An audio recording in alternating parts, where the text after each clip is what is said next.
have a major influence. You have to be too loud with the gavel. This is amazing. Goodness. Well, welcome to the commission meeting of December 9th. Let's start with the Pledge of Allegiance.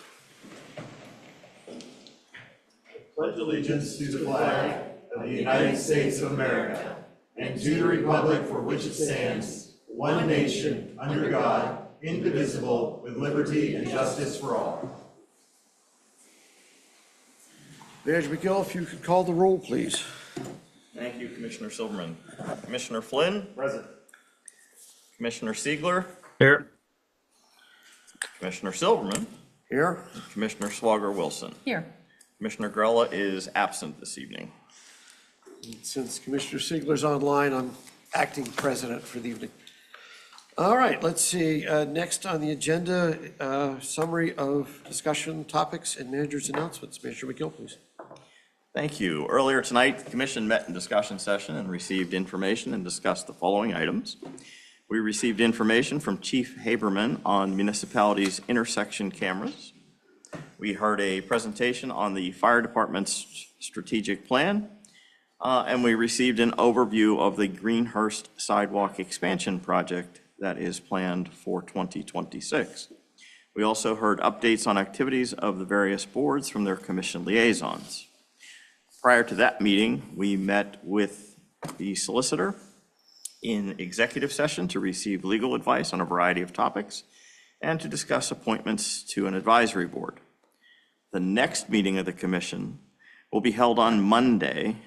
It's always the first Monday in January, January 5th, 2026. This is our annual organization meeting. That meeting begins in this room at 8 p.m. There is no executive session or discussion session preceding that meeting. The next regular meeting of the commission will be held on Tuesday, January 13th, 2026, and that meeting will begin again in this room at 8 p.m. Here are the ways the public can participate, either in person. You don't need to pre-register, simply show up at the appropriate meeting time. And if you wish to speak at citizens' comments or during a public hearing, please sign the sheet at the back of the room or remotely via the Zoom webinar format. Again, you don't need to pre-register, simply click the link located on the meeting agenda on the municipal website. If you wish to speak during citizens' comments or during public hearings, simply use the raise hand feature on Zoom and you'll be notified when it is your turn to speak. That is all I have. Commissioner Silverman. Thank you. Community highlights, Commissioner Flynn, please. Thank you, Commissioner Silverman.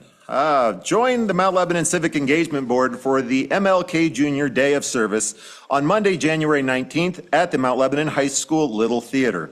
The board is looking for volunteers of any age and ability. After a short meeting, the group will fan out into the community and do various types of service projects. It's a great way to engage the whole family to help others. Details are at mountlebanon.org/MLKJRDAY. That is MLK Junior Day. If you know an amazing volunteer, nominate them for Mount Lebanon's Community Service Award, presented by the Civic Engagement Board. Rules and applications are available online at mountlebanon.org/Community Service Award, all one word. If you are a senior citizen and do not have the money to hire someone to shovel your sidewalks, you can sign up with the Mount Lebanon municipality to be matched with a volunteer to help you. Email the program coordinator at gwharton, that's WHARTON, at mountlebanon.org, or call 412-343-7032, or go to mountlebanon.org/snowangels.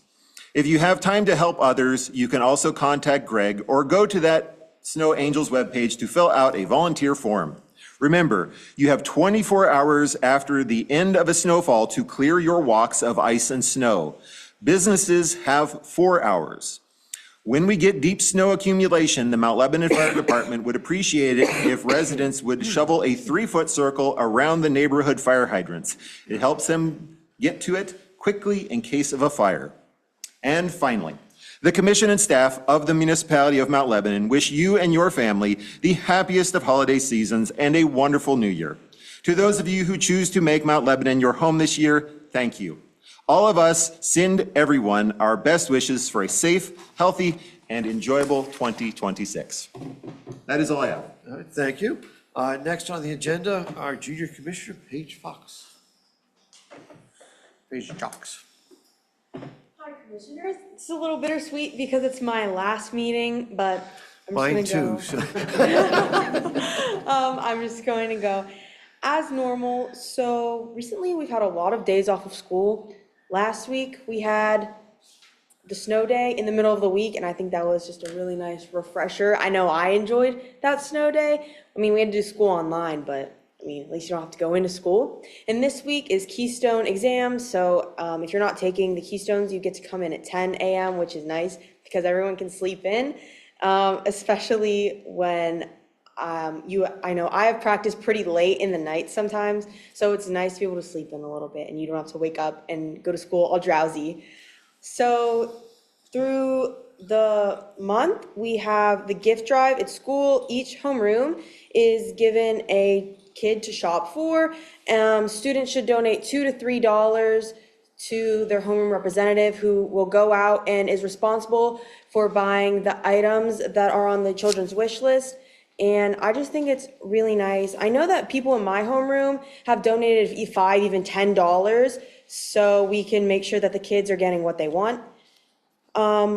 Last week, we had Lebo's Got Talent, where it was the talent show, a great opportunity for kids to show off their talents, because there's so many different talented children at the school with so many different abilities and passions, so it's always nice to see what they have in store.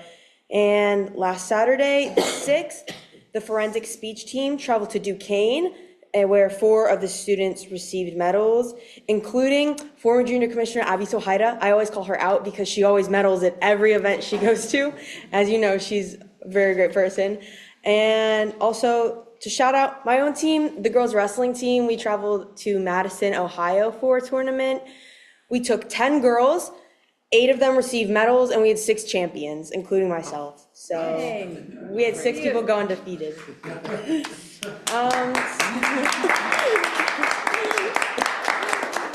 you. And as a team, we won the first place overall award because we had the most team points by a significant amount. The second place team was not even close to us.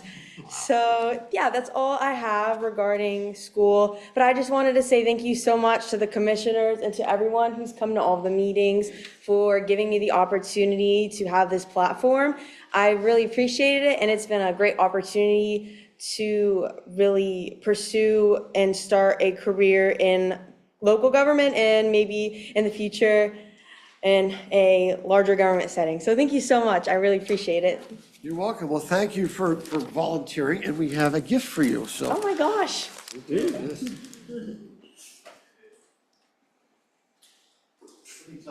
Our picture taken over here. Thank you. Oh my gosh. Thank you so much. You're welcome, thank you. Thank you. Thank you, Faith.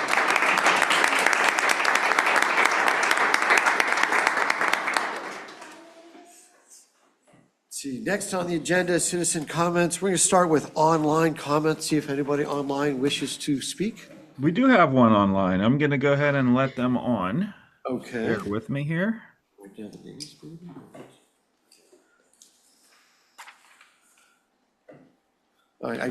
I should. Seth, good evening. I'm a Please little unmute rusty, yourself. I'm a little rusty on being commissioner president. I'm supposed to read some rules here first, so let me do that while Nick's getting everything organized. Citizens' comments. This is an opportunity for any resident to express an opinion on any topic pertaining to local government. The commission enjoys hearing from the public on various issues and learning about items to address in the future. If you have specific questions, we will try and answer them at the end of your comments. If we can't, we commit to getting you the answers as soon as possible. When I call your name, please come to the podium, or in this case, to the microphone online, to address the commission. State your name and address for the record.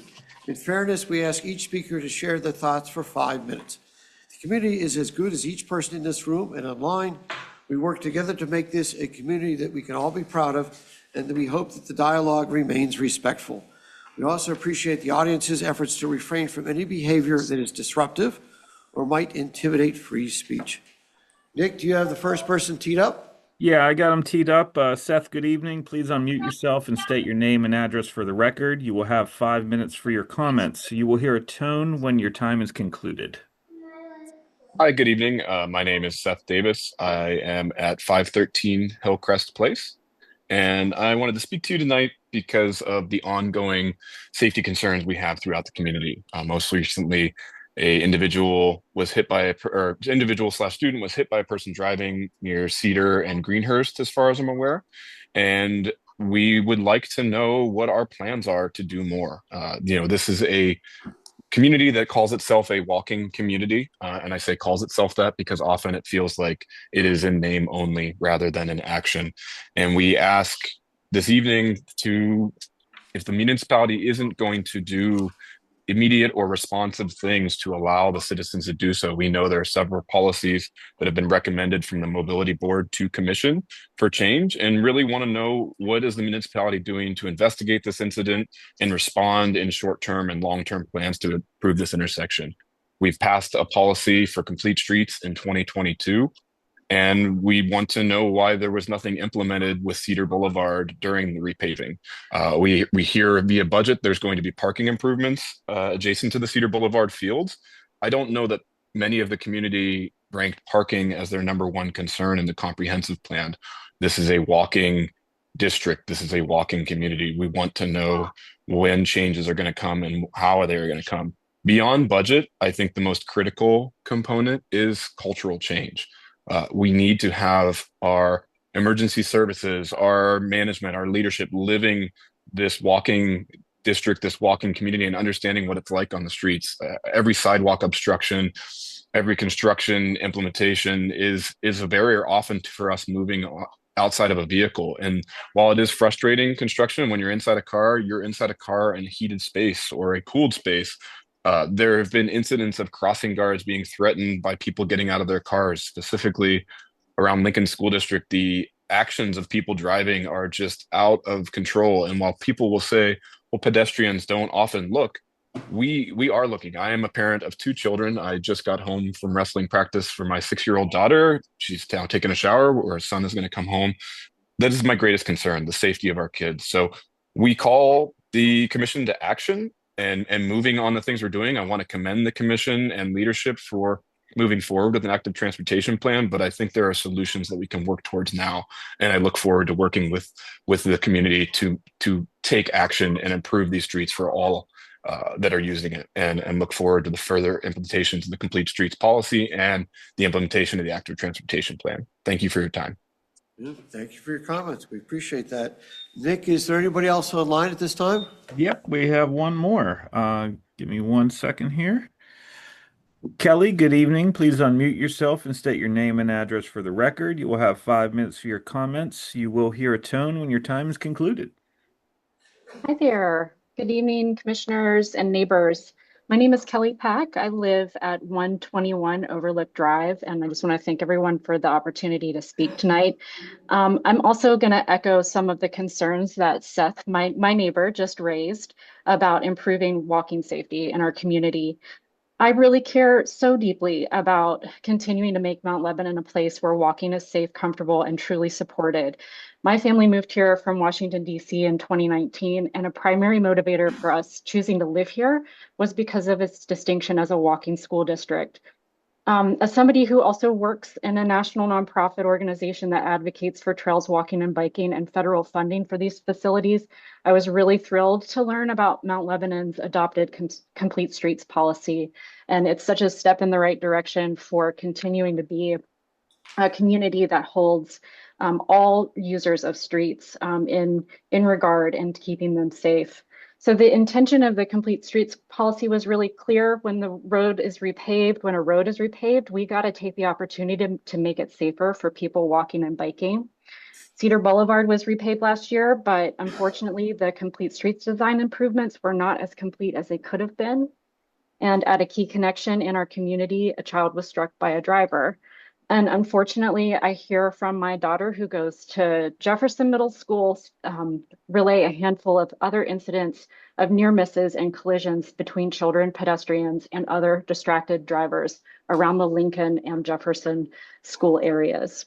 We know that thoughtful design can have an immediate impact, and recent traffic calming installations on Arden Road, where I live near, is a great example. It has slowed speeds and improved comfort and safety for people, and it shows what can happen when we're proactive.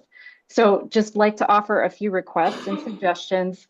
Please investigate what happened on Cedar Boulevard and consider short-term and long-term corrective actions.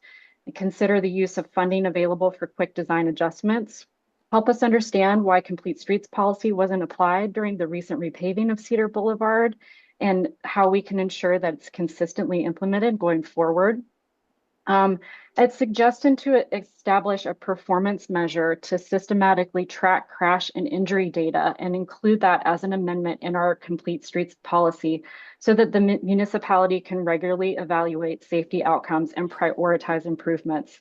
And just more broadly, help us understand what steps are needed to keep moving toward meaningful, consistent action on walking safety. I echo Seth's concerns of seeing distracted and angry drivers constantly around the Lincoln school area. And as much as our crossing guards are just the angels of our communities, it can't be up to them totally to be keeping those intersections safe at all times. So thank you so much. I'm grateful for the progress that's already been made. And I know that all of us here are concerned and want to see decisions about funding based in data and the lived experience of our children. And I know we can make Mount Lebanon an even safer and more walkable community. Thank you. Well, thank you for your comments. Anybody else online, Nick? Yes, somebody else raised their hand. Just give me 1 second here. Okay. Sean, good evening. Please unmute yourself and state your name and address for the record. You will have 5 minutes for your comments. You will hear a tone when your time has concluded.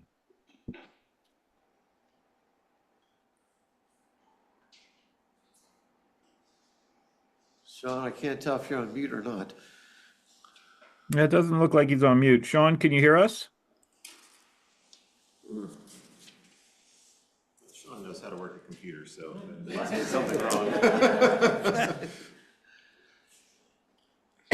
Tell you what, why don't we come back to Sean? We've got a number of folks in the room, so we can always come back to Sean after they've spoken.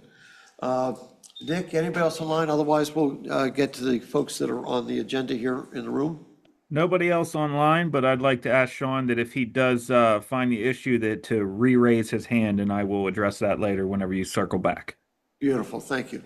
All right, for the list in the room, first on the list, Colonel Hood. Colonel, yep, come on down.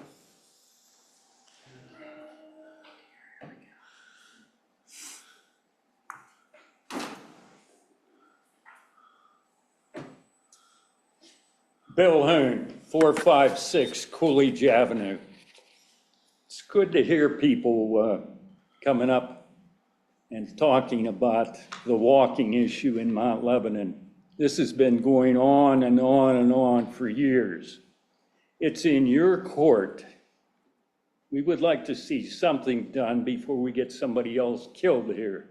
But hey, it's in your court. Now, just before I left to come up here, there was a news broadcast, another shooting, University of Kentucky, I believe. This gets back to the desensitization item that I mentioned to you folks previously. You know, it's a psychological term. The more killing that's going on, the more killing you're going to see.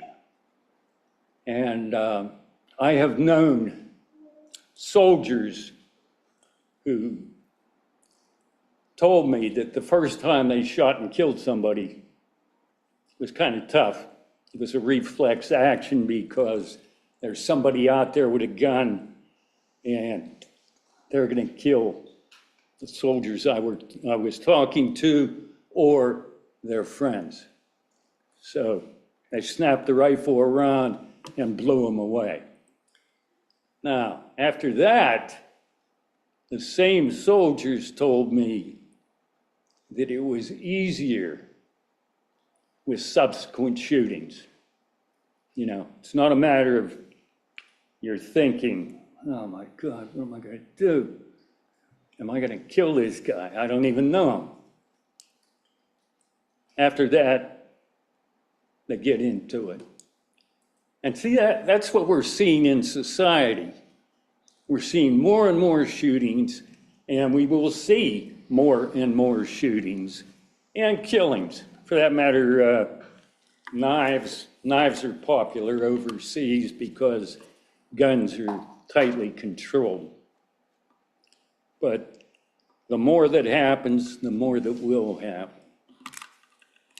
Something to think about. And it's not just people killing people. It's when background killing is occurring, as in Mount Lebanon, where we have all-out deer killing. That's killing, desensitization. Doesn't take a genius to connect the two there.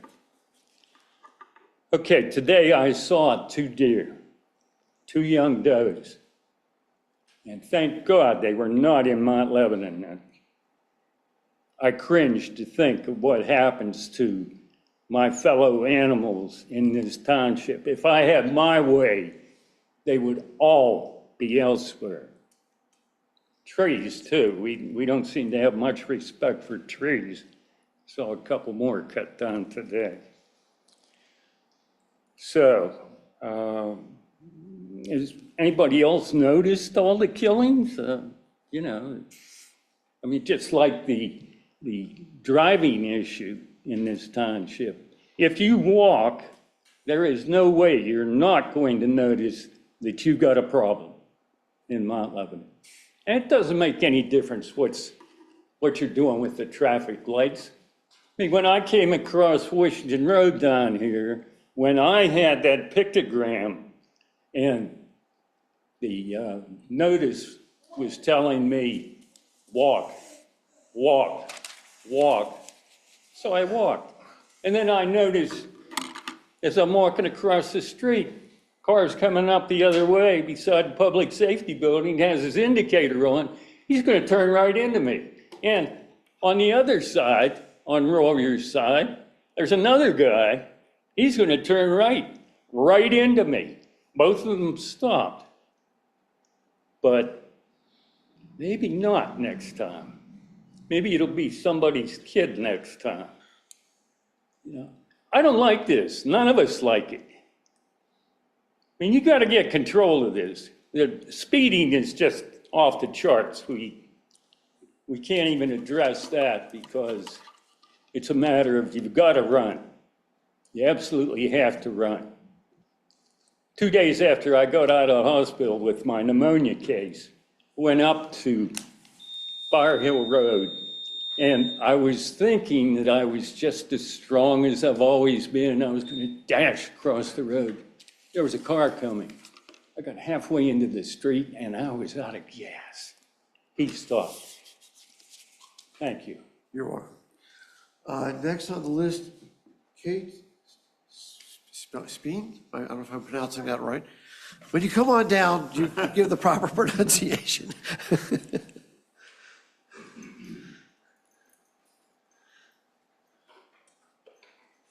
Good evening. My name is Kate Spren, and I'm a resident of 254 Academy Avenue.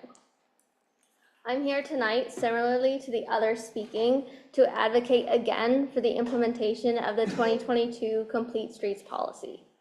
Fortunately, last week's incident of a driver almost hitting a child walking home from school on a municipally owned road was a close call. Unfortunately, we are a supposed walking district and have close calls all the time. I myself have had 2 close calls in the 1.5 years of living in this area. One happened after the Chili Fest this weekend on a neighborhood intersection of Florida and Lebanon Avenue. I know I'm an assertive pedestrian, and when the car short stopped 2 feet from me, I approached the driver, and I told him that he was in a neighborhood, and I told him to do better as a driver. But I'm an adult. A kid, a child, does not need to know the intricacies of road design and engineer studies and advocate for themselves to walk to school or walk home from school. nor does the child or pedestrian in general have the responsibility of preventing a car from hitting them. We appreciate and acknowledge the efforts that the township and municipality have put forth in making our streets better. We see the, the walk signs and everything, and the crosswalks and the stop bars, right? But Mount Lebanon isn't just our beautiful and thriving business districts. It's not our top performing schools. The roads are the fabric of how we get places, and it is a walking district. A lot of people travel here to walk and move here to walk. And I believe that we need to put more responsibility on the drivers of our neighborhoods. Most of the implementations we have so far are putting the responsibility of pedestrian safety on pedestrians. How do we do this? The community does this through our wonderful 2022 Complete Streets policy. Unfortunately, and maybe fortunately, we do have a main road that is owned by us, which is Cedar, which we haven't implemented our own policy on. So unfortunately, it's not, it's just not effective. The tangible narrowing of the roads and the many other signals in the policy make it easier for the driver to change habits without having to change habits, and it helps pedestrians feel safe and utilize the benefits of the walking district. So even though the municipality missed a huge opportunity to implement the Complete Streets policy when Cedar was repaved, where is Cedar in the line for the Complete Streets strategy? We have 5 years of roads already planned to be repaved. Where does Cedar fit in now? Are there any plans to utilize the funding in our municipal budget to make quick corrective measures at Cedar and Greenhurst? Will one of these measures be a pedestrian-only green light phase at the intersection? Additionally, the capital improvement plan contemplates adding 58 parking spots at the softball parking lot. How is the municipality balancing their move that will induce more car demand with the community's demand for safer pedestrian policies? How does the road design on Cedar Boulevard protect the pedestrians when supposedly our streets are for everyone? I realize the municipality is the average of all voices in the community, but the average is clearly not cutting it anymore. I'm here tonight advocating for what seems to be a blind spot in many of the wonderful community-forward policies we have. The urgency and the showing up of the community, in my opinion, is intended to move the average forward and keep Mount Lebanon innovating for the future that realizes urbanism and walkability not only includes everyone, but also makes current residents safer, happier, and attracts new residents alike. Thank you for your time and your service. Thank you for your comments. Next on the list, Chantal Favala? I get close? I'm Chantal Puwala. I live at 17 Sunny Hill Drive.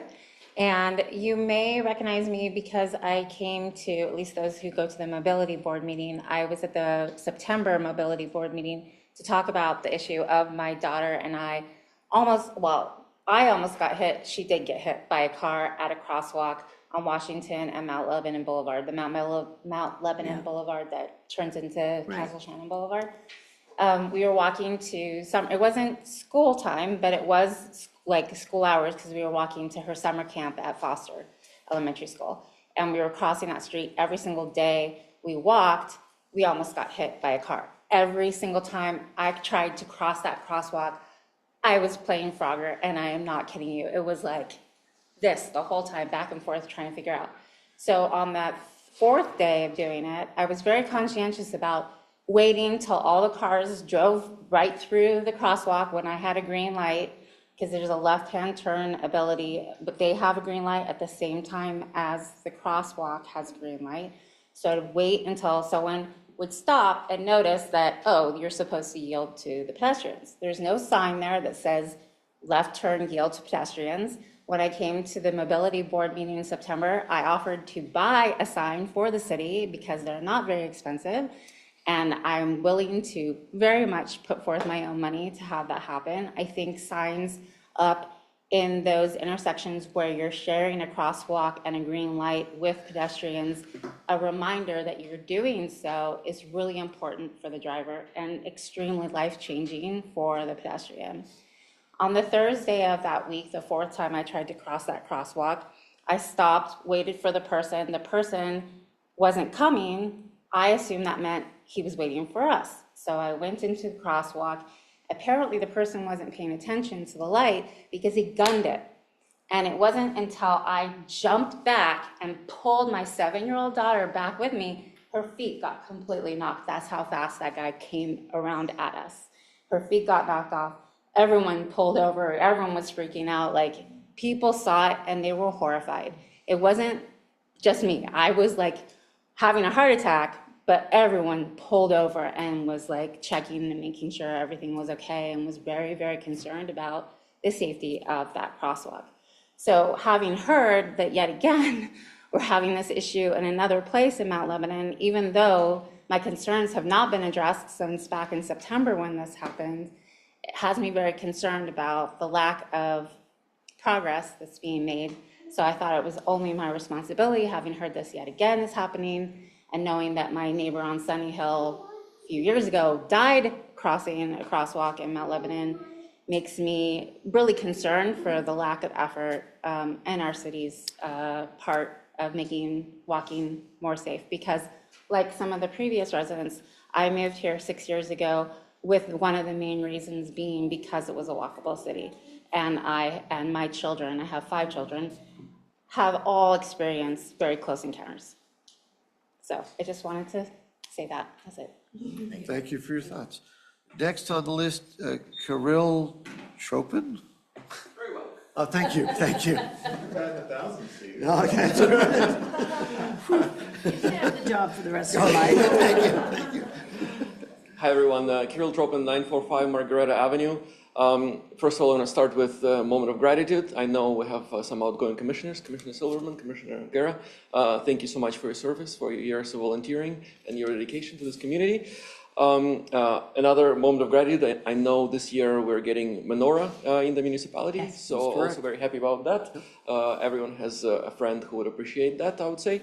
Another moment of gratitude, so I think earlier this year and last year, folks were mentioning lots of people running red lights. People still do that, but we definitely notice police presence checking on those folks who are running red light. That's definitely noticeable, so thank you so much about that. That's quite noticed. So now I want to go with the story. So about 6 years ago, I was still living in Bellevue, Washington. That's a suburb of Seattle, Washington. I was on a mobility board in Bellevue, Washington. We passed Vision Zero at the time, so one of the kinds of policies for safer streets. And at that time, municipality did a survey with the residents, and they asked, what are your priorities for pedestrians, bicycles, cars? And on top of the list, there was pedestrian safety. Then it was bicycles, buses, and cars were at the very bottom of the list for residents. In parallel, they did the same survey with employees of the city, and they asked employees of the city, what do you think are the priorities for the residents? And they did not know about the results. It was done in parallel, and the results were completely flipped. So employees of the city thought that number one is cars, we need more driving because there is traffic, and then pedestrian safety was at the very bottom of the list, sidewalks were at the very bottom of the list. That's not what residents wanted. It was completely opposite. So completely different mindset, because that was just legacy. Many people were working there for decades in the same job, and they were expecting that's the same what people wanted in the 90s and the 80s, but it's different times now. And so after that, elected officials made sure that everyone, every employee knew that this is what residents want. And if you go to Bellevue now, what do they have? They have bicycle lanes, they have elevated crosswalks, so people can cross a lot safer. They have bus lanes, so bus can move a lot faster. When you push a button to cross a crosswalk, the line turns on almost immediately instead of waiting for 1.5 cycle for 5 minutes, and God forbid you need to cross diagonally. That will never happen. So it's a lot more forward with pedestrians and pedestrian safety because that's what residents wanted, and the elected officials made sure that's how the city was running from that point on. So now, Mount Lebanon, what do we have here? So I've been living here for about 2 years. I'm a runner, so every time I run, I have close encounter with cars. who are trying to turn right, and they don't even look for me. I have green light, they don't look for me because they need to turn right, and they're looking for oncoming traffic on the left pretty much every time there's close encounter. We heard stories from residents today about close encounters, near misses, children being hit by cars. There was a case with car hitting a house on Bower Hill earlier this year. I looked what happened, and I was curious, was there an investigation done? Typically with Vision Zero, for example, the municipality would send an investigative team to figure out what's going on, how we can fix the problem immediately with something quick. It seemed like nothing was done. So I came to Mobility Board, I proposed some quick changes, paint some lines, add some poles that slows down cars, make it visually more narrow, so it's safer for pedestrians, safer for houses, because houses are being hit here by cars. I hope the houses aren't crossing the street, sorry. Yeah, exactly. Mobility Board agreed with it. There was budget for quick fixes. They passed it up to the commission. That was around May or June. It's December now. It doesn't seem like anything was done since then. And when I'm thinking about these streets, Cedar Boulevard, similar story. We have a policy on the books. It was repaved. Nothing's being done. And it seems to be happening over and over. So my question for you is, where is this getting stuck? If Mobility Board is passing it up, if residents are asking for this, where is it stuck? And I think Colonel said it earlier today, it's in your court. So it feels like it's people who are on this panel. It's in your court to make sure all these requests are being prioritized and we get safer streets. And Pittsburgh could be an example. They're a few years ahead of us. They have those poles, they have the paint. Even Castle Shannon has like some of the signs that make road visually narrower. We're not doing this. Why are we not doing that? And I think it's for this panel to figure out what's going on here. Thank you.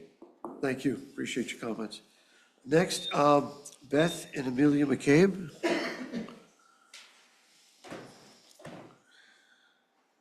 Justin, you're on the list too. I don't know if you want to come up together or. Okay, I know if you're like with kids, so saying something. That's kind of debatable. She's a pretty good speaker. I know. Good evening. Just saying. Good evening. I'm Beth McCabe and I live at 104 Shady Drive West. And I'm here tonight to continue to advocate for pedestrian safety. It's now 8:37 on a school night. It's freezing cold out, way past bedtime, but my kids are here and they're doing really well sitting there. They'd much rather be home in their PJs reading bedtime stories, but you know what? They didn't even complain about coming tonight.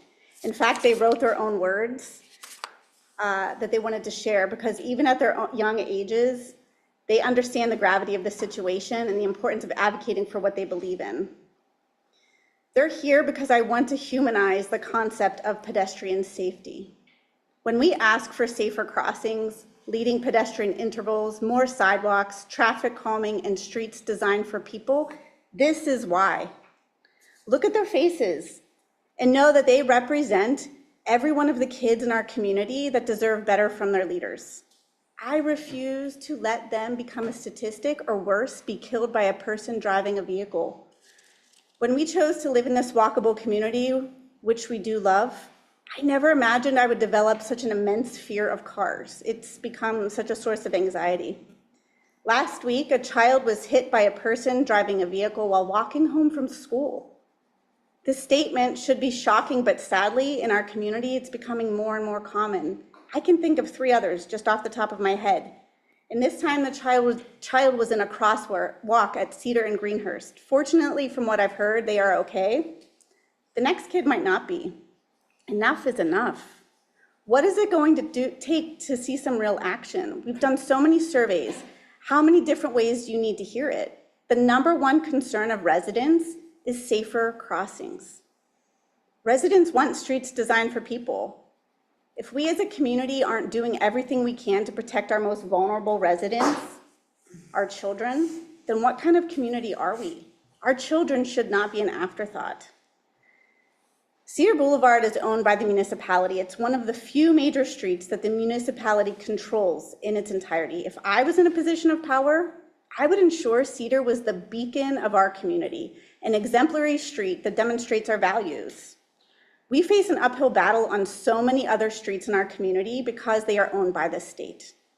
Wouldn't it feel amazing to redesign one and show residents this is what we're working towards? We hear you and acknowledge we have work to do, but we're committed to doing it. Or if that doesn't motivate you to act, how about the fact that it is a major artery in our community? It serves as the primary way residents access the rec center, ice rink, pool, main park, tennis center. It also connects to the high school, serving as a primary exit path for students that drive to school. As it stands, you're expecting kids to take on people driving cars at a very busy four-way intersection without a crossing guard. This is not a state-owned road. Mount Lebanon, you own it. Implementing a pedestrian-only phase at that intersection, along with a no turn on red, could instantly make a huge improvement with little to no cost. And the best part, you don't need approval from PennDOT. The fact that Cedar was repaved last year and the Complete Streets policy wasn't implemented is disappointing. Talk about a missed opportunity. When my kids make mistakes, they know better than to sit around making excuses. Instead, we talk about what they can do better next time. And we talk it through to make a plan so that the same mistake doesn't keep happening. This is your time to do better. Make a plan and commit to it, because the next time, and there will be a next time, a child is hit by a person driving a vehicle, the ending could be very different. Thank you for your time. Thank you for your comments. Next on the list, Ashley Stewart.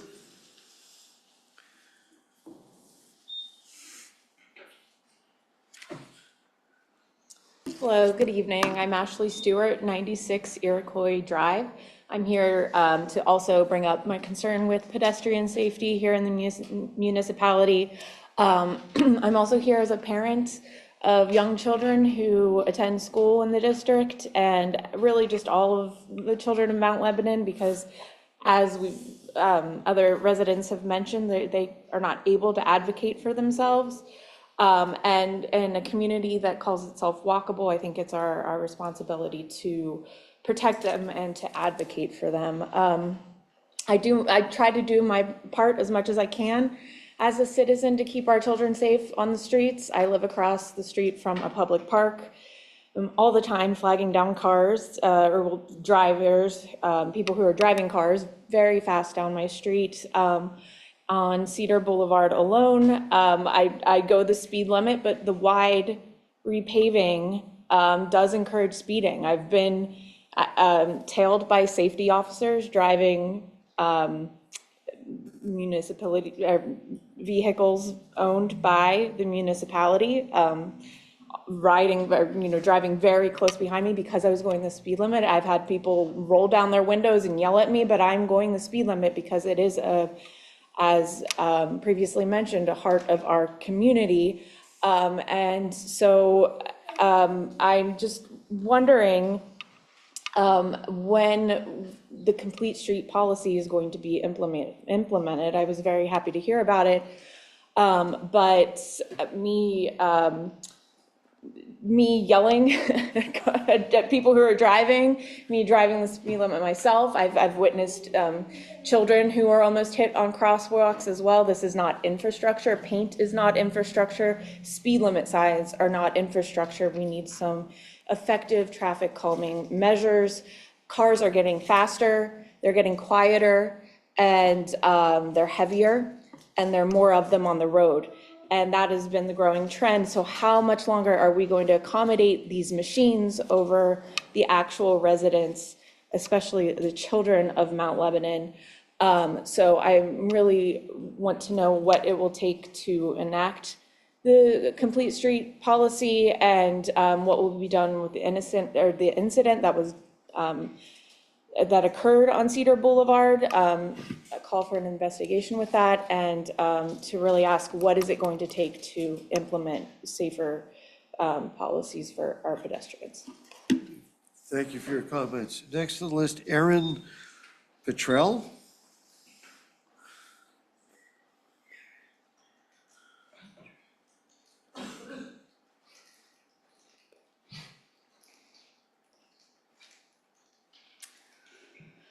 Hi, good evening. My name is Erin Petrell. I live at 261 Atlanta Drive.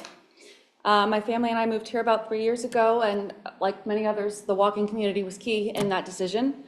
Again, I'm here to speak about the safety of our crosswalks, specifically the Cochran and Cedar one. It is right down the street from my house.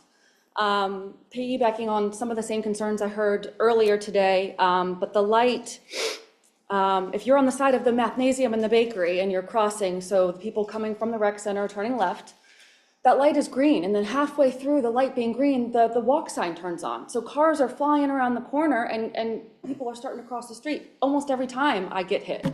Almost every time. I'm dancing, I'm making a scene, saying, hey, I'm here, please don't hit me, especially when I'm with my kids. I feel like at the very minimum, that light structure needs to be changed. Coincidentally, today I was almost hit with my 4-year-old daughter on Washington, taking her to school. Can't do much about people that run red lights, but it happened. I mean, I was in the middle of the road and she just blew right through there and just stared at me like a deer in the headlights. It's crazy to me, the drivers, and I know you guys can't control drivers, but there has to be something we can do to protect our citizens, especially our kids. We need safer crossings for everyone, but especially the kids. That's my concern. And that's all. Thank you so much for your time. Thank you. Next one is John Reagan. John Reagan. There he is.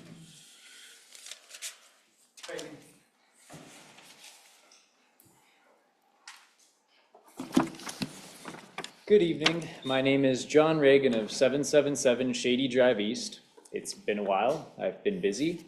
Since the folks from Move Lebo are here complaining about traffic safety, I'm going to take a break from criticizing the zoning code and complain about traffic signals instead. The intersection of Washington Road and Bower Hill Road was rebuilt in the past year or so, presumably representing the local state-of-the-art and Mount Lebanon's current priorities. In the new configuration, a 4th lane was added to Bower Hill, and north and southbound pedestrians are now required to cross a pavement width of about 60 feet with a walk interval of 7 seconds and a clearance interval of 16 seconds. The first time I used that crosswalk, it struck me as short, and I was worried that perhaps the timing hadn't been adjusted to account for the new lane. But after reading up on the specifics of pedestrian signal timing and doing a very autistic frame-by-frame video review, I must concede that it appears to be very precisely calibrated to meet the minimum federal and state guidelines for crossing time. Federal and state guidelines do suggest longer minimums to accommodate less able-bodied pedestrians, though.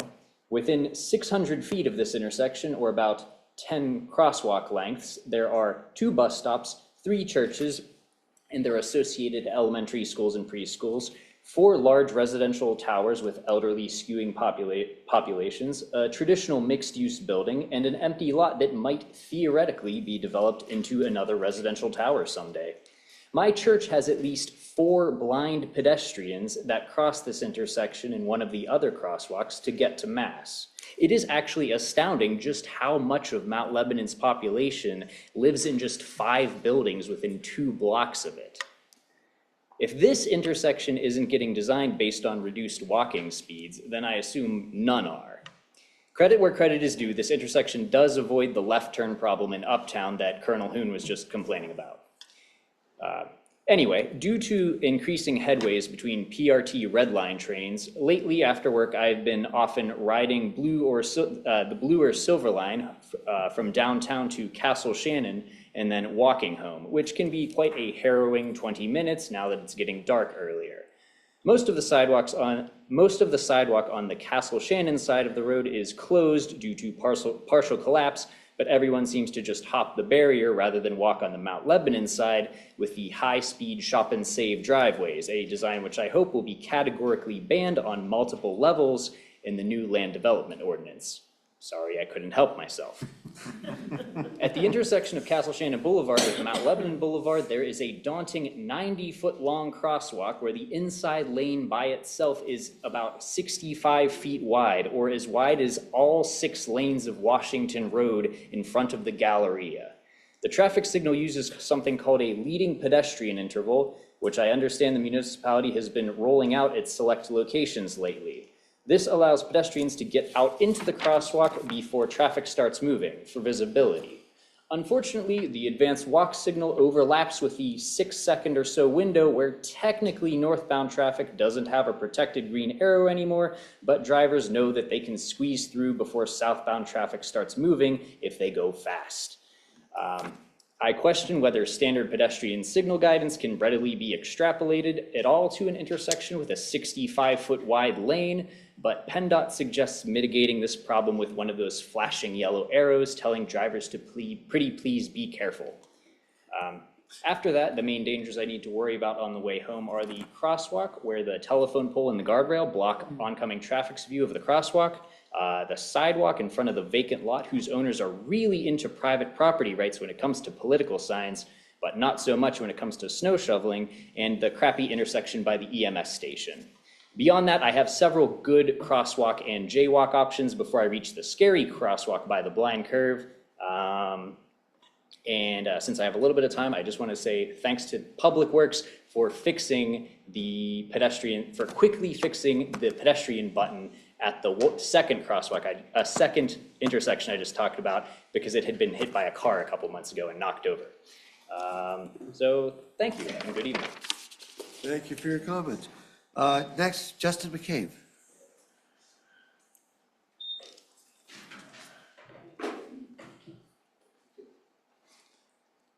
Justin, how is it you were here first?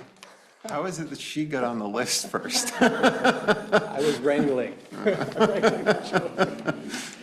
A lot of what Justin McCabe, 104 Shady Drive West. A lot of what I had prepared to say tonight has been said already. The main reason why I'm here and a lot of us are here tonight is because of the recent incident on Cedar. One of our kiddos, a member of our Lebo family, was hit by a person driving a car this last week on one of the streets owned and maintained by our municipality, right? This is our family that's being impacted here, right? Following incidents like these, and there are many more that we've all talked about this evening, the social media mob, as we know, they start foaming at the mouth. We need change, we need it now. I mean, you see the comments, we all do, right? They share their horror stories. They share their, hey, we should do it this way. And they share about their experiences traveling in other countries, other states, other cities who have done it better. And they know that those things work. And these things can't happen. And they're not happening in other parts of the world. So why can't we do it here too? They want things to be better for their kids, and they want things better for their neighbors' kids as well. But as we all know, social media lights the fire, but they don't typically result in any meaningful change.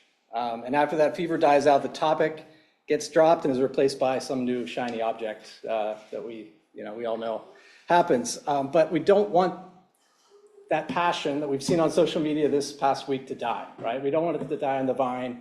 We wanted to bring people here and have you hear directly from them, hear the stories, see the faces of our kids who are impacted by this. A couple of things that I wanted to challenge the municipality and our manager. Again, just reiterating some of the things you've heard tonight. We want you to investigate this incident, but I think all incidents going forward around our schools, where our kids are walking every day. And what are the short-term and longer-term solutions that you can put forward to make sure these things don't happen again? And also a timeline would be nice and some milestones and all that. But yeah, what are you doing? And we want to hear about that. Why wasn't the Complete Streets policy implemented? I know that was brought up a number of times tonight as well. And how can we be assured of your commitment? And I think I've heard a lot of suggestions, even coming from the mobility board itself, coming up to you and stalling here. And I'm sure there are lots of good reasons why, but we need to know why these things haven't happened. The remaining portion of my time up here tonight, I was going to read stories. Some of those horror stories from social media that we've been reading over the last few days, and I've got them here. There's some really powerful ones. But I thought, Emilia and Nellie and my children, over the last few days, they've been writing their own speeches for tonight.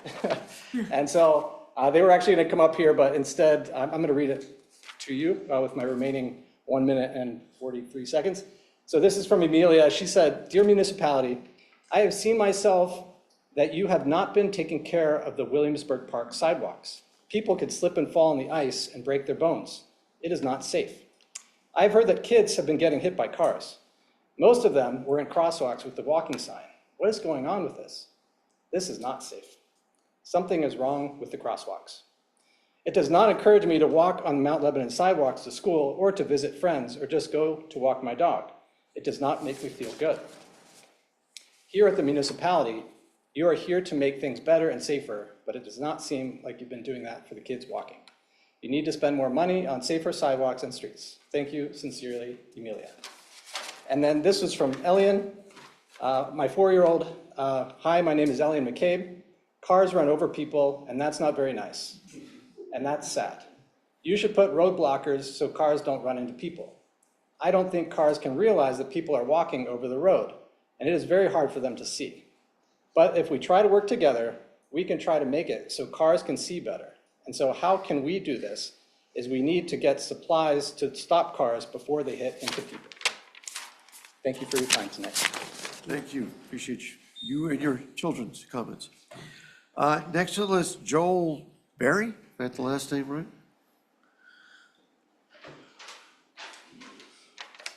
It's Joel Beebe. Sorry for the bad handwriting. I'm at 210 Altoona Place. Can you spell that for, I'm sorry, Beeby.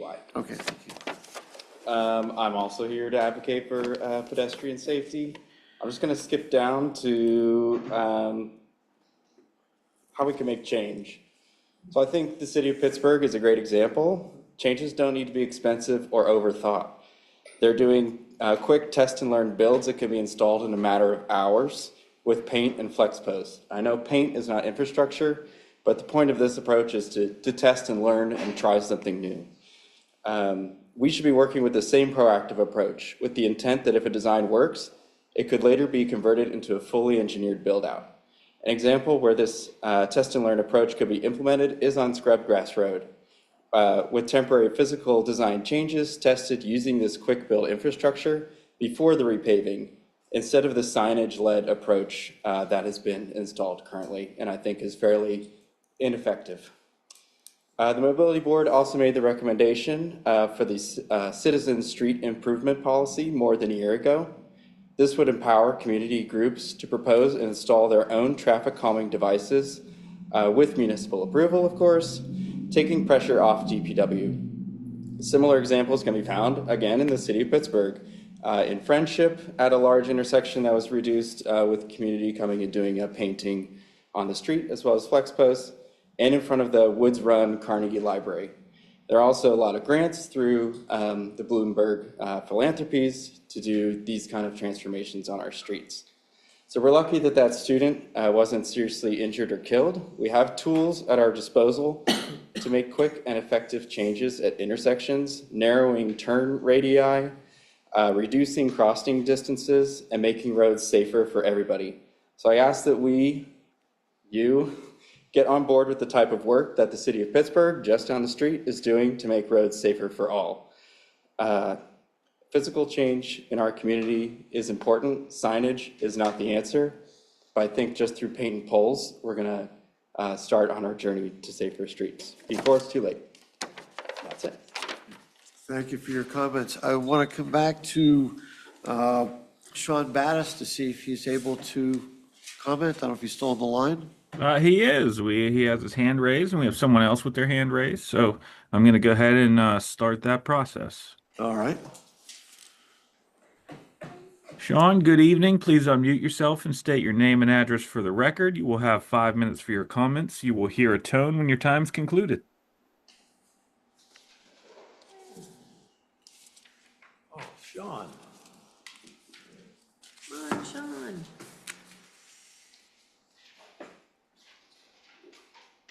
I mean, I'm showing he has a microphone, just not showing any input from it.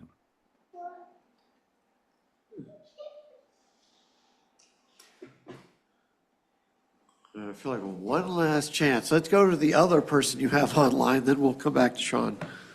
Okay.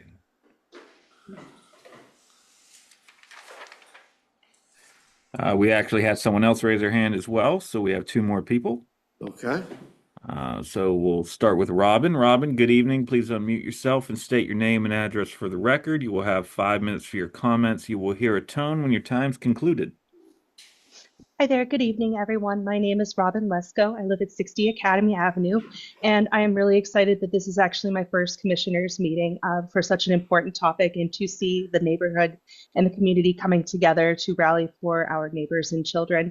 For the sake of time, I am just simply going to say that I echo everyone's sentiment on to create real progressive change for safer streets, and to also, if it hasn't been considered already, for us to reapply to the Green Light Go programs that we were awarded in 2017, 2018. Just a second, mommy's talking, okay? Just 1 second there. My 6-year-old who almost got hit on going to school in Washington is another reason why I'm here, in addition to the child that actually did get hit on Cedar Boulevard. So thank you all for being here tonight. Thank you for listening to our comments, and I look forward to real change and to be part of that. Thank you. Good night. Thank you. Appreciate your time. Nick, you said there was someone other than Sean online?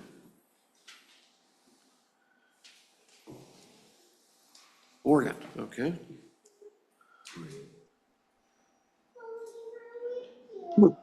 Hi, my name's Morgan Sulik. I live at 138 Sleepy Hollow Road. I am here the same reason most other people in the room are there, is to speak in favor of complete streets, safer streets. I'm disappointed with Cedar Boulevard and how it was not redesigned as part of the Complete Streets program. I would also like to echo some of the other comments to have the recent incident of the child being hit investigated, to see if any short-term or long-term corrective actions could be implemented to make that area safer for all. That is all. Thank you. Did you catch Robin's last name? Sorry, if you get Lesko. No, I've got Robin Lesko, then Morgan Sulik. Sulik. Oh, Okay, thank you. Sulik. Okay, all right, okay. Thank you. Okay, last call for Sean Battis. Let's see if he can. Okay, I'm gonna give him a try again. We'll see. Hey, Sean, can you let us know if you could hear us or if you could talk? Third tries the charm. There it is. Here we go. I'm going to read my spiel then. Good evening. Please unmute yourself and state your name and address for the record. You will have 5 minutes for your comments. You will hear a tone when your time is concluded. Sean Battis, 448 Jason Avenue. My sincere apologies for all the wasted time with the technical difficulties. Simply wanted to echo my disappointment that the Complete Streets policy was not implemented when Cedar was repaved. I would encourage the commission to try to drive 25 miles an hour down Cedar Boulevard. My car has cruise control that can actually be set at 25, and it's a very interesting experience. I would recommend you try it sometime. I also want to reiterate what other speakers mentioned, that infrastructure doesn't have to cost hundreds of thousands of dollars to make these changes. Paint, poles, other small changes that can be tested and can be done quickly are an important thing that we should have in our arsenal to correct some of these traffic issues. Finally, leading pedestrian intervals are not only important from a safety perspective, but from a liability perspective. The state of Pennsylvania requires that pedestrians have to make sure that it's safe to enter an intersection before they are allowed to cross. Leading pedestrian interval gives them that opportunity to be able to enter the intersection. And even better is a four-way scramble crossing where everyone, there is no question whether a pedestrian has the right of way. Thank you. Thank you for your comments. And I see Charlotte Ford wants to come on. Yeah, I was a little bit late, didn't sign in. She wanted to add that you All right, no problem. Come on up. Charlotte Ford, 196 Veland Drive. And I would like to also express my thanks to my commissioner, Steve Silverman, for all your services, and appreciate it, all of the work that you've done, and also Commissioner Gorilla, who's leaving as well. So thank you guys, and appreciate it. Thank you. So, just echoing again, don't want to take up too much time, but, all of this is valid and really, really important. This is a time of year that we make lists. There's so much to do, make cookies, get ready for my ugly sweater party, all kinds of things going on. This was not on it, but here we are. Also on my list, 13 times on our mobility board, we've made recommendations to this commissioner. So, over my tenure as serving as vice chair for mobility transportation, we've made a few recommendations. So, just echoing, where are they? Obviously, complete streets policy, is where we want to go with this. And I'll also note that on Cedar Boulevard specifically, there was action taken when a friend of mine's child was hit at that corner of Salem. So, that was reactive. We made changes, so we know it can happen. Hopefully, we don't want it to come down to this, but, here we are. So we want to take that into consideration, to keep our children safe. It is critical. If we don't do that, then I don't really know, what else. This is so important for our walking district. And, there are alternatives to sidewalks. That's always seems to be an answer. Many communities have asked for that. I know that that's, expensive and timely, but we have to think about alternatives to that. And, what can we do with painted street signs or poles or getting creative with bump outs, whatever. We have the right of way, so let's use that wisely. So I really appreciate everybody taking time to hear our concerns, and I just really wanted to echo and support everybody's concerns here for pedestrian safety. Thank you so much. Thank you for your comments. Actually, tonight's my last meeting, but, oh, wait, okay. But I'm going to call on someone who's on our liaison of the mobility board, is going to be here for a couple more years, to give an update on things. Sure. So first, thank you, everybody, for coming out and expressing your concerns. When I first joined commission 5 years ago, give or take, the complete streets policy didn't exist. It was something that I was proud to champion, and I think this is a topic that we as a community should be leaning into. And I'm very proud to see that you are all continuing on this journey. I'm sad that it takes someone being hit by a car to have this conversation, but I'm glad you're here, and I'm glad you care, and I'm glad you're willing to show up. The municipality is moving forward. The complete streets policy was a step, but this community, as you all know, has a very long tradition of being walking. But over many generations, we have also seen the transition to cars, right? That's not just Mount Lebanon, that is, the region, the country, the world. And we as a country have created a culture that is very car-centric, and Mount Lebanon has been, adapted to that. But we have good bones. We have amazing bones that really were designed before there were cars. And so the question is how do we start to reclaim those spaces back for people and create that experience that we want? Because if you speak, if you look at our data, in many respects, our streets are exceptionally safe compared to the national average. But my argument is that that's not the point. The streets don't feel safe. Whether they are safe is a different issue. Whether we have accidents or not is not the issue. I want to feel safe. I want to be able to be in the space and experience it without being in a car and being good with that. That's not only good for me as a human being. I am a bicyclist. I cycle up here regularly. Who was it? I don't remember who it was that asked if they drive 25 on Cedar. I do that as well. I do too. I do too. Yes, it's hard. But this is a culture shift that we are all working through, right? And as you all rightly pointed out, Cedar is our street. I am very proud that we pushed through the changes on Cedar Salem. That was a major upgrade that needed to be narrowed for the walking, for kids to school. I am very proud every time I see those flashers flashing and people walking across the street there. But we have a long way to go. We have 86 miles of streets. They are ours to maintain. They are expensive to maintain, but every move that we make has to be incremental. The complete streets policy was the first step. I believe there are many more steps to come, but this again is an organizational shift that takes time. It takes building capacity in the organization because again, as a mature community, we have built out these things over decades. So the question becomes, how do we incrementally change them to this new design pattern that we want to see? How do we as a community, because it's not just the people here, right? The people here are here for this year. for this vote, for this budget. But this is a community change. This is a change that is incremental, that's going to last beyond all of us who are here in this room.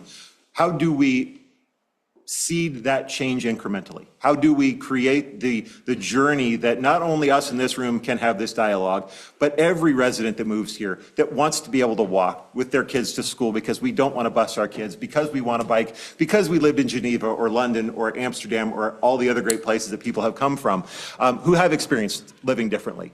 How do we create the space so that they can engage on the dialogue about these rights of way and what we want to experience on them?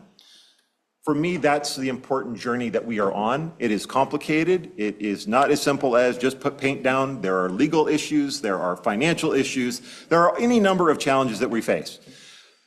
But that's why we started with the Complete Streets policy. That's why we shifted to having the what was once a parking board, which was cars, focused on cars stopped, and we had a traffic board, which was focused on cars moving, but we didn't have a mobility board. So we know who was focusing on sidewalks. Well, no one really, right? You didn't know who to go to.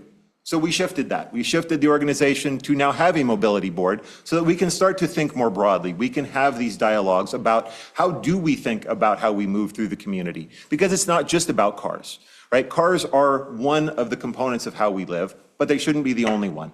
And we need to think about that more holistically every time we do these things. Right now, as I'm sure many of you are aware, we have funded with our peer community, Dormont, to do an active transportation plan. That is a major step for us. That is helping us understand the street designs and the processes that we need to be putting into place to help us understand where we should prioritize walking, where we should prioritize bike lanes if there are to be them. Yeah, how do we effectively think about the road design process? Because I can tell you, and I work with municipalities all over the country, I would put this municipality staff up against any that I work with. And I work with large municipalities and small municipalities. They are talented, they are dedicated, they are hardworking, but they don't necessarily have capacity to do everything that we want them to do. So the question is how do we seed these steps so that when it's time to have the conversation, when it's time to bring these items forward, right, we have a process in place that they can pick up and carry. Our police chief and the police department work really hard to keep us safe, right? They stand up, they're out there working all the time on traffic safety. We actually just got the AAA platinum rating for safety. We do have amazingly talented people who are doing amazing work. I don't want to lose sight of that, but we can do better. And it's about creating the experience that we want our community to have, we want our children to have, and frankly, we want our seniors to have, right? I want a space where people can walk and have those experiences, but this is a journey that we are on collectively, and that active transportation plan is really going to set the stage for how we put the mechanics in place, so to speak, right? Several people spoke about putting paint on the streets and doing tactical urbanism. I am a firm believer that's a great way to go, though I will say personally that if we're using Pittsburgh as our example, we got a long way to go because there are so many better examples, and we need to aim higher than that. They should be coming to us saying, how are they doing it? We should be the best because we are Mount Lebanon, and by golly, we are the best. And our streets should reflect that. So that's a process that is underway now to get this structure established. We want to make the mobility board a more robust organization that has more input into this process, but this is a growing process for not only electeds, right, who come and go, but staff who are tasked with so many other responsibilities. So while I ask you to keep engaging and I ask you to keep pushing, I ask you to also recognize that everybody is working their heart out to do the best thing that they can for the community, and recognize that there are challenges that we do face. And some of it is as simple as we don't have the budget right now and we've got to figure out how to balance this. I also have to recognize we have our engineers who are also fantastic in this journey. They provide us the actual engineering on this, right? There are really legal and structural things that have to be considered. So it's not as easy as just go do something, but we are on this journey. We are committed to doing this journey. And I can tell you my own personal experience, now being a firefighter and EMT, is that having gone on these calls and helped the kids that have been hit, it is scary. And we don't want it. Zero, I think Vision Zero is the right answer. You know, zero is the only right answer when it comes to these things. But we are working really hard, and we do have very safe streets. But we can do better. And again, as I said, the commission is committed, the municipality is committed. I can tell you staff have been fantastic and supportive, as long as I have been. But again, we do have growing pains, so keep working with us. And I, again, want to thank Move Lebo for getting formed, first of all, and being the advocates that I'd hoped you would be, and you're doing amazing work to champion this topic, because again, it's not just about policy and process, it's also about passion.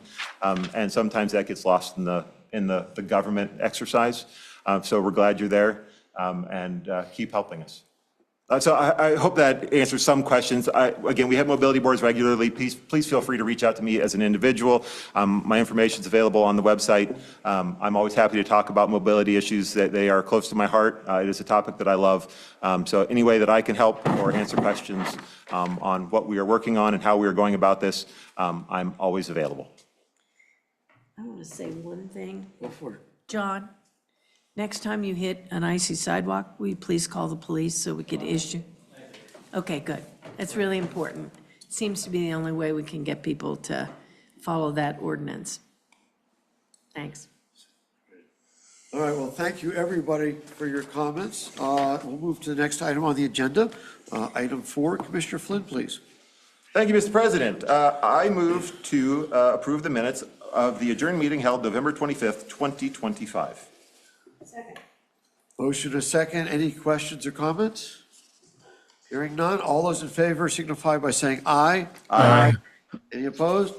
The motion carries unanimously. Item 5, Commissioner Sparger Wilson, please. Thank you, Mr. Silverman. This is the I don't public. got one more Mr. President for the road. I know, right? I know. Mr. Acting There President. you go.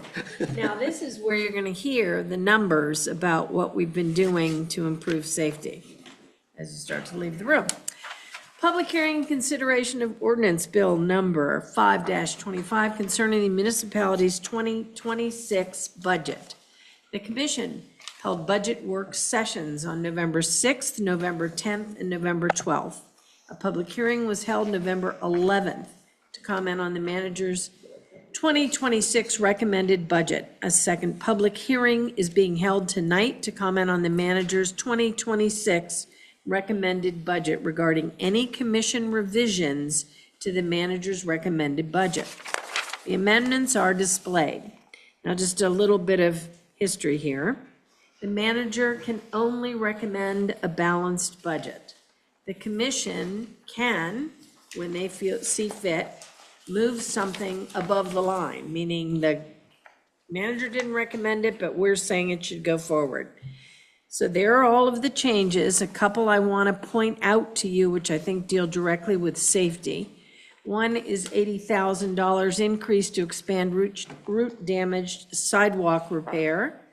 There's $347,000 for a sidewalk improvement program, $132,820 for the scrubgrass traffic calming, $28,520 for mobility improvements, $53,200 for school zone signs and flasher replacement. And then, did I miss the sidewalk? Yeah, the sidewalk improvement program is to do Lakemont. And then we have, under capital expenditures, $382,000 for the Parkview Bower Hill signal replacement. All of these things are fabulously expensive, and you pay for them with your tax dollars, but they're very important. And so we went ahead and moved them above the line to be funded. You have to say next, Yeah, I just okay? want to make sure when you're done, I'm done. go to the next step. Okay, great. All right, I will officially conduct the public hearing. There's no one on the list here. However, does anybody wish to speak on the budget? Yes. Sean wants to speak on the budget. Give me one. Okay, I was gonna say, no one in the room, but maybe perhaps online. Okay, all right, Sean, if you're ready. Hopefully this works still. So far, so good. Good job. Sean Battis, 448 Jason Avenue. I did want to thank the commission for moving those items up to be funded in the next year, the 80,000, the route replacement, route repairs, as well as the funding for the Greenhurst project. I do, however, want to echo Commissioner Flynn's comment during the final budget meeting that these feel like things that are on the outside, on the fringes of tackling things, and also feel kind of just like we're doing things the way we've always done them with respect to pedestrian and traffic safety and building sidewalks. And we really need some fundamental changes in how we both fund these things as well as how we try to implement them, right? It doesn't always have to be, like we said, the big major projects, the $100,000, $300,000 projects, finding more tactical ways to tackle things and make sure that they get put into the budget going forward, as well as looking at much larger projects and being able to finding the capacity to be able to do more than one sidewalk per year. But again, thank you for moving these items above for the next year. Thank you for your comments. Anybody else online, Nick, that wishes to speak? Nope, nobody else. I have a rather lengthy email from a resident who could not be here tonight, but wanted me to make sure that I entered their comments into the record. Okay, please do. So this is from Jeff Friedrich, 281 Veland Drive. And his comments are really, a lot of them relate to the Sports Advisory Board study that was done in 2021 for field utilization. So number one is the study was conducted in 2021 and should probably be updated. The update should include more than just field utilization and costs. It should look at neighborhood impact, which includes many more issues such as noise, use of sound systems, congestion, parking, traffic, vandalism, lights affecting houses, sidewalk congestion since everyone sits on the sidewalks, housing values, etc. Comment number two. Ms. Ross made a couple of comments regarding lighting on Seymour. She thinks there would be some pushback, but that people expect it to happen and have bought into the benefits of lighting the field. Not sure where she got this impression, but neighbors that I have talked to are unanimous in opposition and are in favor of other alternatives. We don't have to think about this. We can actually go and talk to the neighbors affected and get actual information. Comment number three, the comment that this is 5,000 kids versus a couple of unhappy residents is not very accurate. This is not a zero-sum argument. There is not an either-or argument. The 5,000 kids still have plenty of opportunity without additional lighting. 4, I agree that coming up with a plan to increase the use of the high school fields seems to be a great option. No capital expenditure and immediate benefit for the kids. Number 5, all of the comments from the various sports personnel indicated more field times were needed. I would suggest minimizing the tournaments and events that involve other communities.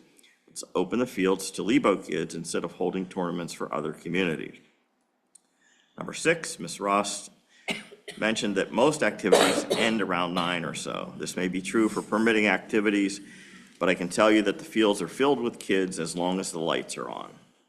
Number 7, Ms. Ross also made a comment in the November meeting that the new technology for lights is much better than current lights. Not sure if this is true, but I can tell you that with the new lights, new LED lights, on cars, it seems like every other car has their high beams on. The back part of my house is well lit up with the existing lighting, even with the lights that are left on after 10 p.m.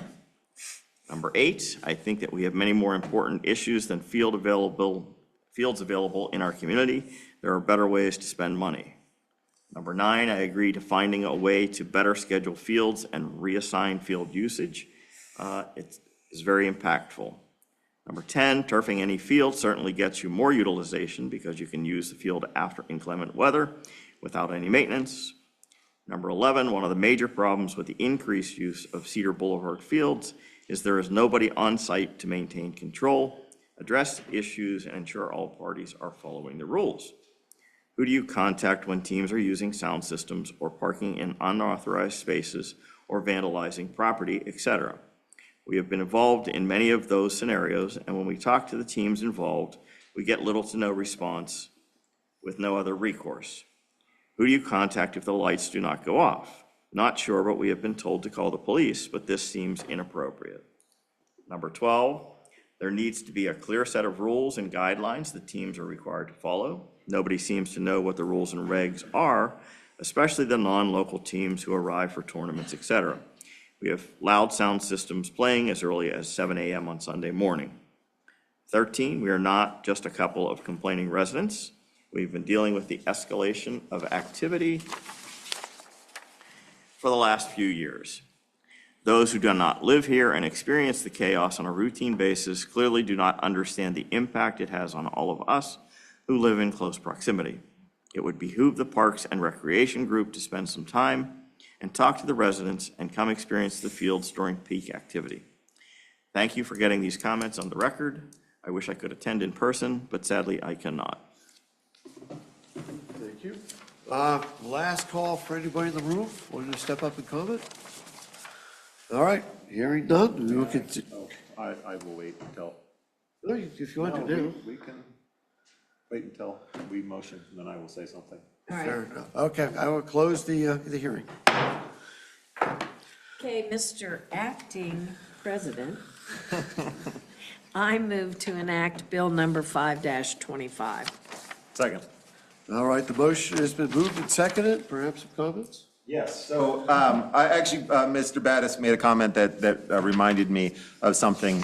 So in our budget meetings, at the end, we go through the over-under exercise, as Commissioner Swagger-Wilson pointed out. And I made a point of saying that I was voting against all of the items that were under the budget, under the line? Yeah, under the line.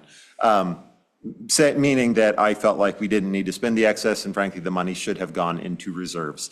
Not that I don't support the projects. I think the projects that have been selected are very important, and I am going to support this. But I do think that it is important to recognize that our reserves, as a general rule, are lower than they should be, and that as a municipality, we should be targeting 20 to 25% of our operating expenses, as opposed to the 15% that we target now.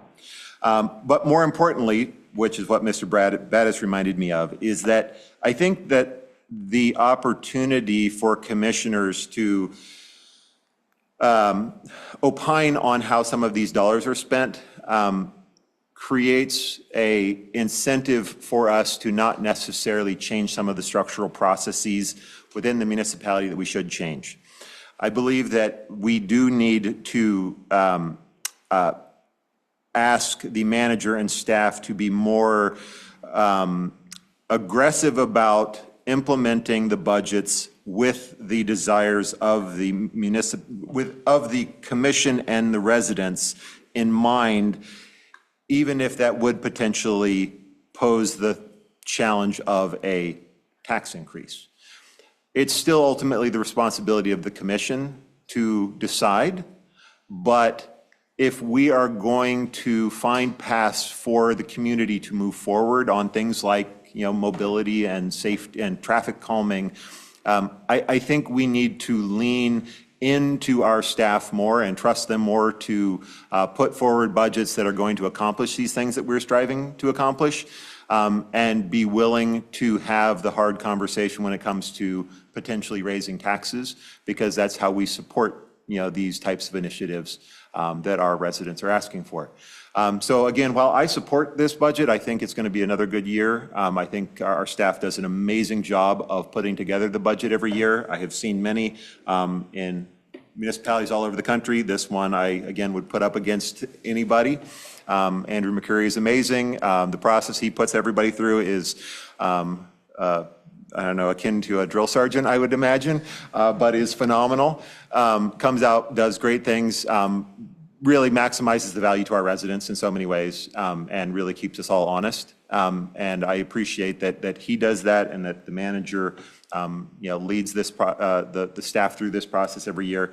But I do think that we could improve it by having more push around some of these strategic initiatives, and embedding those in the budget before they come to commission, because we lose some opportunity to really think about how do we invest in these changes that we're looking to see happen. Thank you. We're going to miss you, Terry.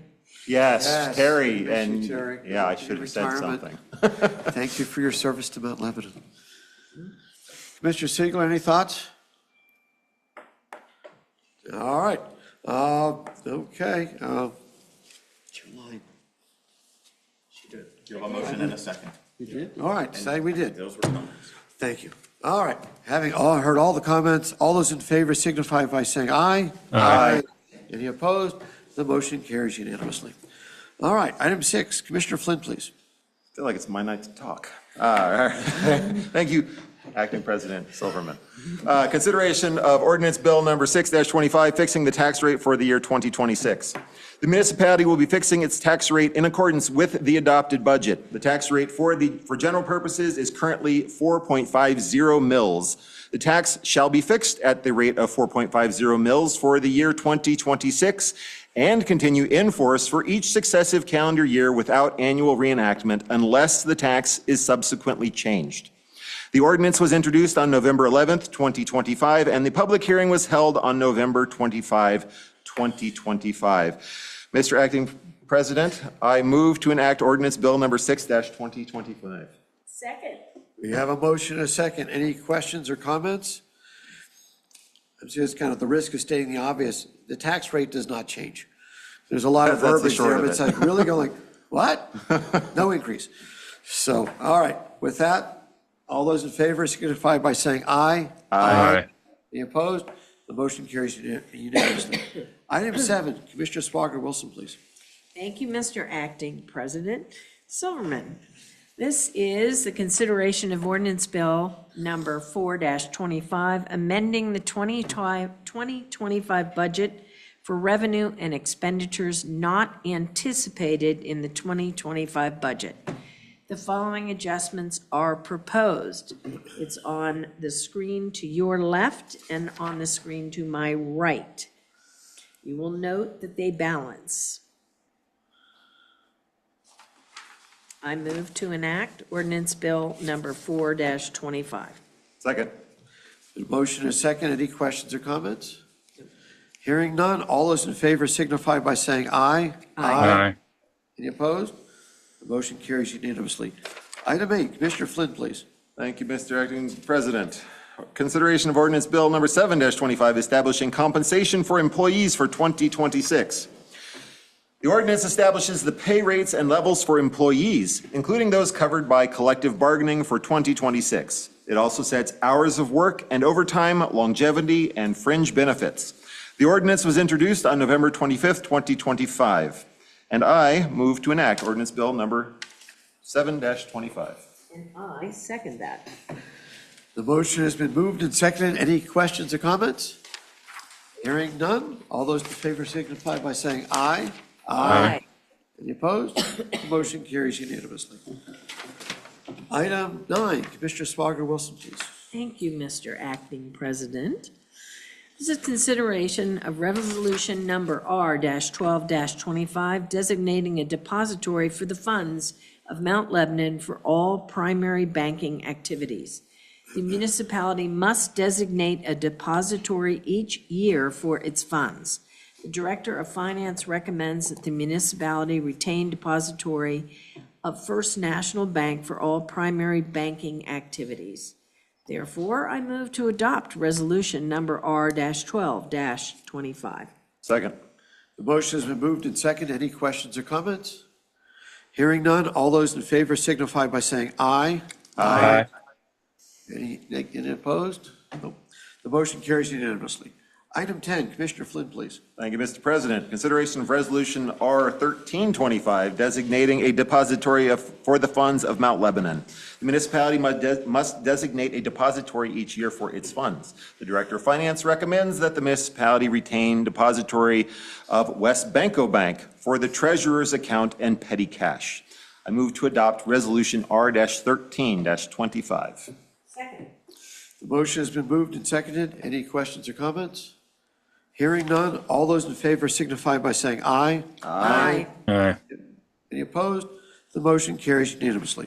Item 11, Commissioner Swager Wilson, please. Thank you, Mr. Acting President. This is consideration of resolution number R-14-25, establishing employee contributions to the pension plans for 2026.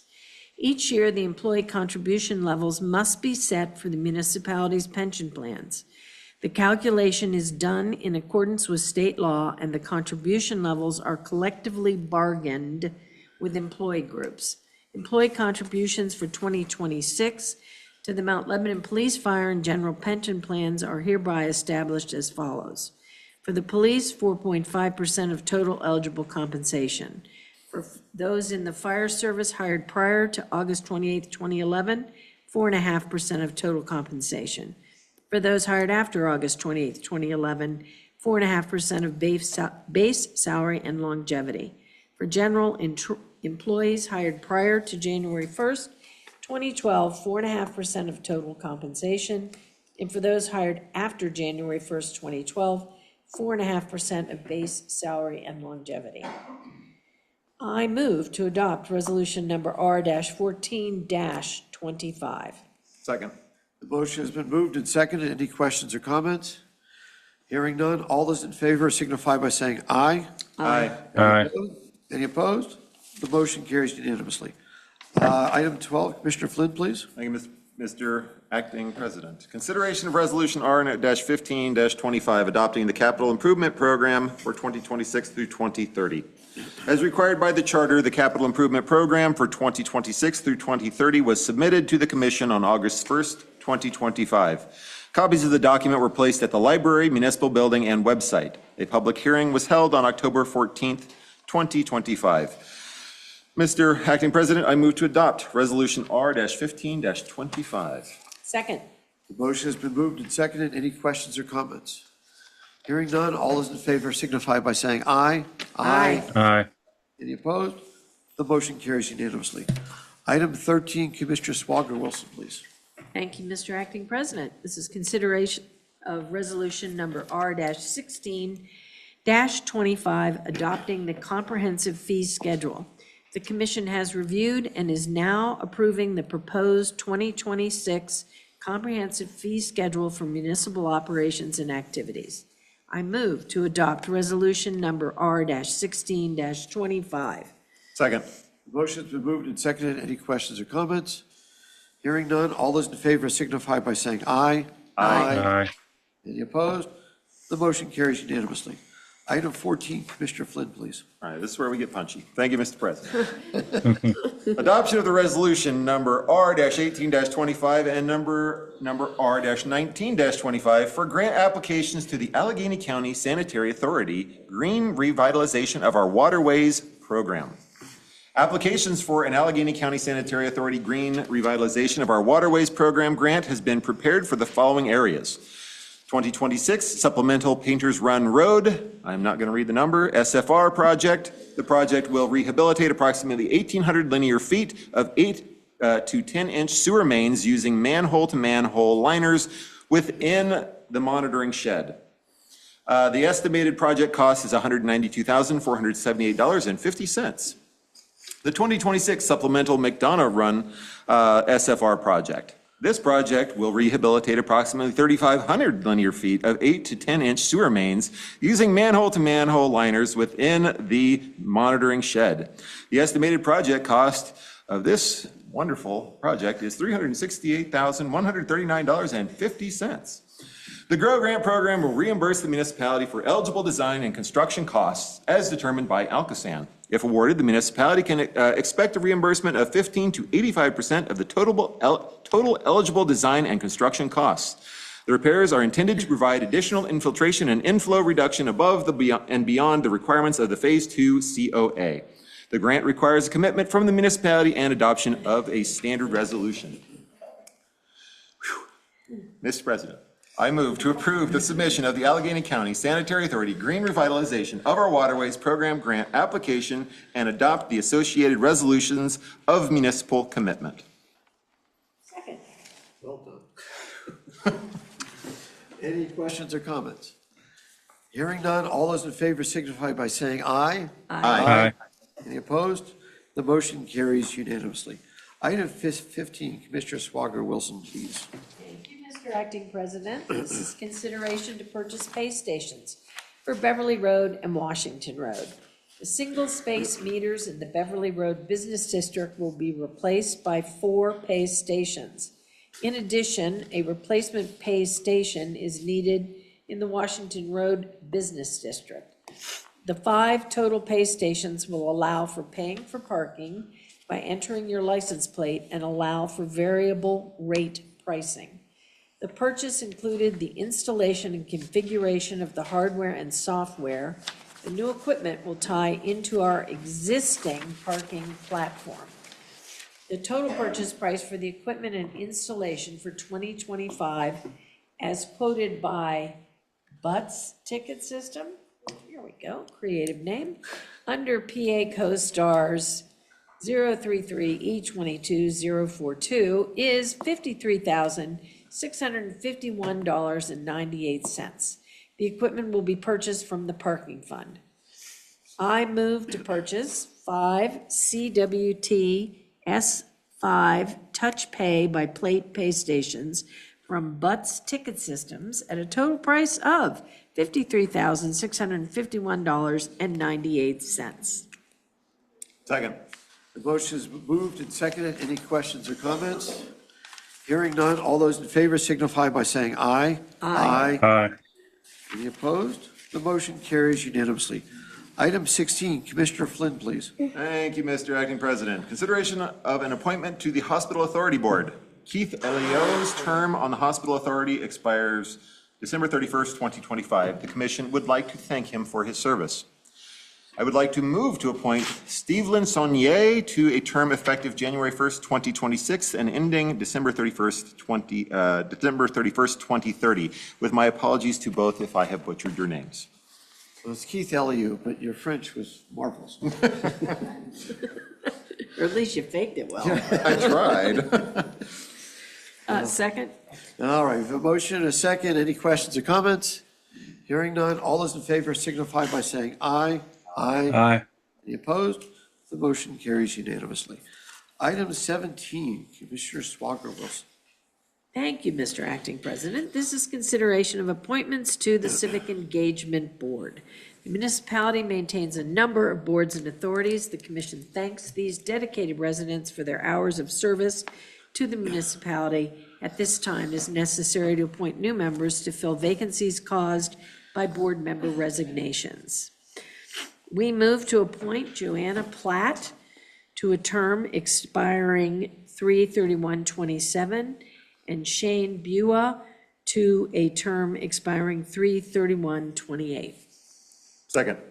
The motion is second. Any questions or comments? Hearing none, all those in favor signify by saying aye. Aye. Aye. Any opposed? The motion carries unanimously. Item 18, Commissioner Flynn, please. Last item of the evening, Mr. Acting President, I ask that the reports be received and filed. And they shall be. Number 19? Commissioner Swager. That's me, ha ha ha. Well, you know, it's one of those, it's a bittersweet time, that's what I can say to you. Steve Silverman has served this board and the municipality of Mount Lebanon with many, many years of service.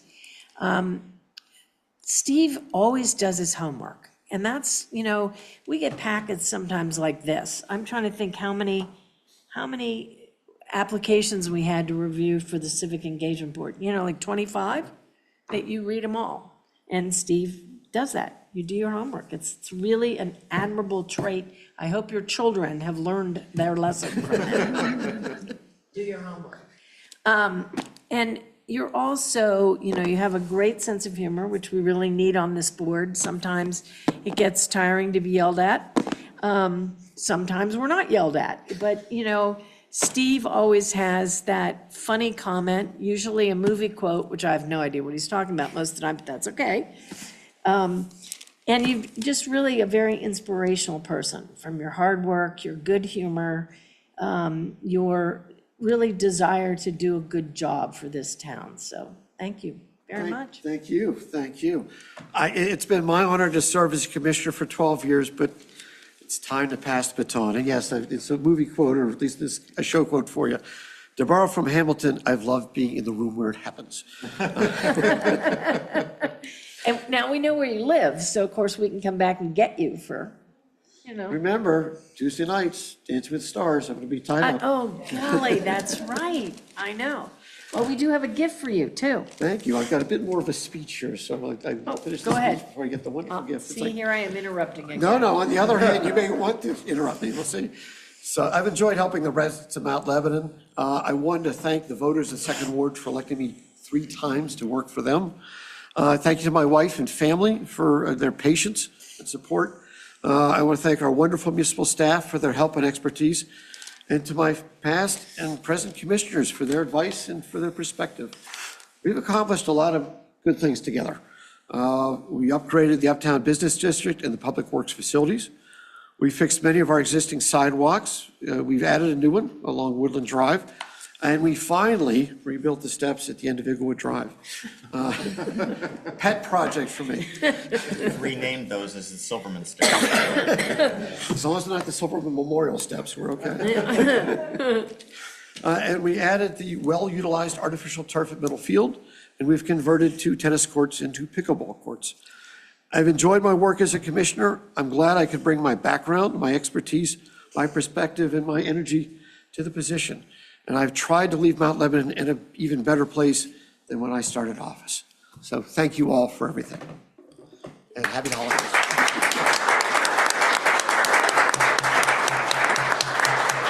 Thank you, Steve. Present. The gift and the Yeah, little a gift. gift. It's not ticking. Let's be sure. This is not an Great. IED. Thank you. With that, we shall adjourn the meeting. Thank you all. This is the gift, right? Look at that, your family's all thrilled.